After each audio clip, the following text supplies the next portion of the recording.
Hello, my name is Wes May and I'm the chair of the Economic Development Committee for the Halton Hills Chamber of Commerce.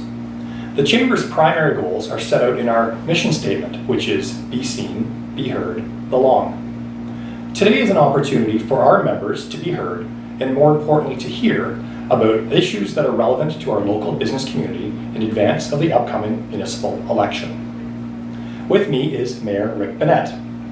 Mayor Bonnette has been the mayor of the town of Halton Hills since 2003 and is seeking re-election in October. Mayor Bonnette agreed to come today to address questions submitted by the Chamber's Economic Development Committee. Welcome, Mayor Bonnette. Thank you very much. I'm glad to be here. First question. In a recent survey, over 50% of our Chamber members expressed concern over traffic in and out of town. Also, many of our members reported difficulty staffing their workforce because of the lack of transportation options. Do you think the town should look at alternate transportation options, such as public transit? As an alternative, what steps would you take to pursue all-day, two-way GO train service through Halton Hills? Well, thank you very much for that question. Public transportation is always an interesting subject here in the town of Halton Hills. And I would say that we have looked at public transportation. It's very costly. I know one municipality near here is losing about $1.7 million a year. It's not that much bigger than we are. So what have we done for transportation? We've expanded the active van. We do, and this year I'm excited that for youth between 13 and 19 years old, we put money aside to try to get our youth to places, and that's using a script taxi. And a script taxi is a lot less expensive than trying to buy 4 or 5 buses at $500,000 apiece. Now with the public transportation issue, there's a couple of trains of thought. A couple of years ago, we had the school board cancel buses, and a public company came in, or I should say a private company came in, and they ran buses, and they did okay.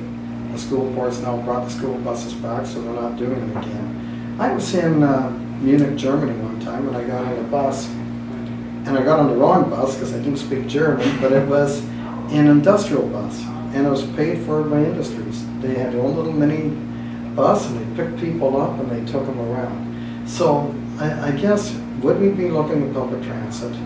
I gotta be honest, no, not in the next 4 years. We're not big enough. Probably when Georgetown gets to 1,000 acres, and that's another 20,000 people, I think we'll be having that discussion. And we won't be having that discussion without having public input. You know, that's going to be a public discussion down the road. As far as the GO train, I take great pride that I worked very hard in getting the GO train to come back. I did a notice of motion as late as March 31st of this year asking for all-day train service. We were told at the time, or a couple of years back, that they were looking at all-day train service, but not until around 2015. Now, Metrolinx has moved it back to 2025. So, we're on the record, Halton Hills Council is on the record to get the all-day service. So I will be, once the train is, and the tracks are widened, and that's the work going on right now, our staff are working with Metrolinx on the widening of the tracks, and that has to be widened throughout the whole system. And in Kitchener as well, there's issues as well with their tracks. But once it's done, then I think we can really go to town and advocate for the all-day GO service. And as I said, I'm on the record of already doing it, and I will continue to do so. But we have to let them get the tracks ready so that they can get that second train. Excellent. Thank you for that. Yeah, and I just want to add one more point. Of course. How important all-day GO service is. It's just not taking people out of town, but it's bringing people into town. And if there are people, you know, they got off the GO train, then maybe somebody might come up with an idea, geez, I can run a shuttle service, you know, from the train to the different industrial areas that we have in town.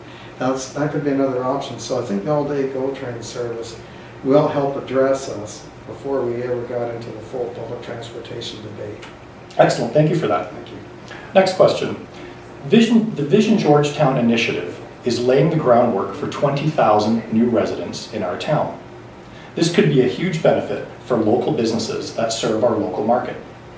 What do you think is the biggest challenge facing the Vision Georgetown initiative, and how should that challenge be addressed?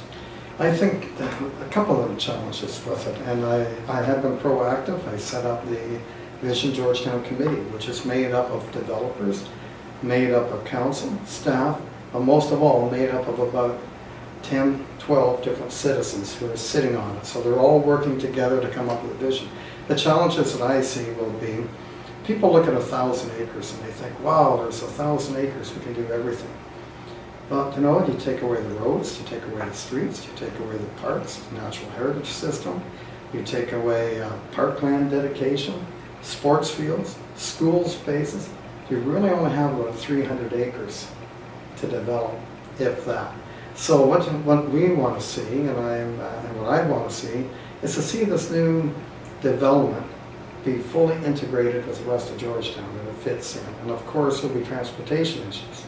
And one of the transportation issues would have to be down the road is to widen Trafalgar Road, run from 2 lanes to 4 lanes, and that's a costly exercise. But that may be all tied in with this development. That may take place around 2021.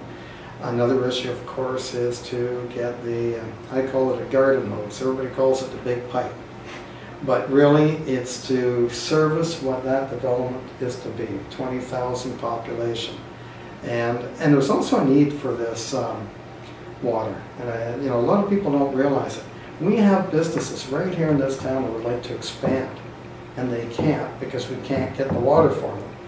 And they're hanging tight. So also for fire services, there's a lot more benefits to the pipe coming in than just, everybody looks at the residential side to it. But so there are challenges. The most important one is to try to get this Vision Georgetown, to get these homes to integrate fully in a positive way.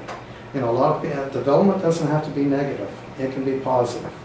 And I think that's where we're going to go with this. And I'm kind of excited to see how it's going to go. I know, just going to back up the truck a little bit, but when I first got elected, we had the Georgetown secondary plan, and that was driven by developers.